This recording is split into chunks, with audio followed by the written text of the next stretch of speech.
अगर आप कोई भी प्रॉपर्टी पहली बार बाय करने जा रहे हो तो आपको ये चीज़ें पता होनी चाहिए, नहीं तो आपकी रजिस्ट्री एंड टाइम पे रुक जाएगी और आपको या फिर डिले हो जाएगी और बहुत सारा मेंटल स्ट्रेस भी हो सकता है। तो उसके लिए इस वीडियो को पूरा एंड तक देखो। ये चीज़ें आपको कोई भी सेलर नहीं बताया, क्योंकि वो पहले एडवांस पेमेंट आपसे ले लेंगे, फिर जब रजिस्ट्रेशन पे आप जा रहे हो तब ये चीज़ें आपको पता लगेंगी और ये आपको एक डिले करा सकती हैं, या फिर आपको हार हो गया उससे वो आपकी कैंसिल भी हो सकती है रजिस्ट्री। तो इसके लिए इस वीडियो को पूरा एंड तक देखो, सारी चीज़ें मैं आपको एकदम एक्सप्लेन अच्छे से करके बताऊंगा, तो वीडियो जरूर एंड तक देखो। तो सबसे पहला हिडन चार्जेस जो आपके होते हैं, जो सबसे बड़ा चार्ज भी आपका लगेगा पूरी प्रॉपर्टी में लेते टाइम, और सबसे पहला और सबसे ज़रूरी भी, इसके बिना तो आपकी प्रॉपर्टी रुकी जाएगी बाय करने से, तो वो होती है आपकी स्टैम्प और रजिस्ट्रेशन चार्जेस जो होते हैं आपके, जो कि गवर्नमेंट को जाता है। डिपेंडिंग आप कौन से स्टेट में रहते हो उसके अकॉर्डिंग ये हल्का सा फ्लक्चुएट होता है, 6 to 7% ये रहता है जो आपकी ओवरऑल प्रॉपर्टी रहेगी उसकी कीमत की।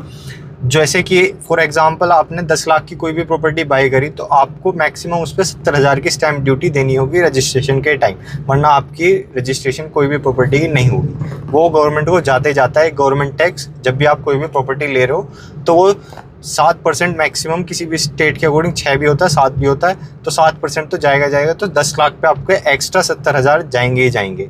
ये हो गया सबसे पहला और सबसे महंगा खर्चा जो भी किसी प्रॉपर्टी को बाय करता है, चाहे वो आपका मकान हो, चाहे वो आपका प्लॉट हो, चाहे कोई भी लैंड हो, तो ये आपका जाते ही जाता है, इसमें कोई नहीं रोक सकता। ये किसी सेलर पे नहीं जाएगा, सीधा का सीधा गवर्नमेंट के पास जाएगा। तो ये आपका सबसे पहला हिडन चार्ज होगा, और सबसे बड़ा चार्ज जो होगा आपका स्टैम्प ड्यूटी और रजिस्ट्रेशन का होगा। फिर सेकंड चार्ज जो आपको लगता है हिडन चार्जेस में, वो होता है आपका डेवलपमेंट चार्ज। डेवलपमेंट चार्ज में क्या आता है, आपकी जैसे सड़क बनाएगा, जो भी डेवलपर आपको दे रहा है, पानी की सुविधा आपको देगा, रोड हो गई, पानी हो गई, सीवरेज हो गई, ये हो गई, साथ के साथ पार्क है तो उसकी डेवलपमेंट चार्ज, और उसके बाद आपके अगर कोई जिम भी अम्यूनिटीज़ में आ रहा है तो उसके डेवलपमेंट चार्ज आपको देने होंगे। ये डेवलपमेंट चार्ज उसको बनाने के लिए आते हैं, साथ के साथ इसमें आपको सारी सुविधा जो भी देता है एक डेवलपर आपको बताएगा, उसके वो चार्जेस लगेंगे रजिस्ट्रेशन के टाइम पे। तो ये पहले आपको अगर कोई प्रॉपर्टी बाय कर रहे हो तो सिर्फ यही बताएगी भाई मुझे ये प्लॉट लेना, तो बताएगा आपको 10 लाख का प्लॉट है, ले लीजिए आप। फिर जब आप एडवांस पेमेंट वगैरह सब कुछ करते हो, साथ के साथ वो खोलता जाएगा चीज़ें स्टेप बाय स्टेप।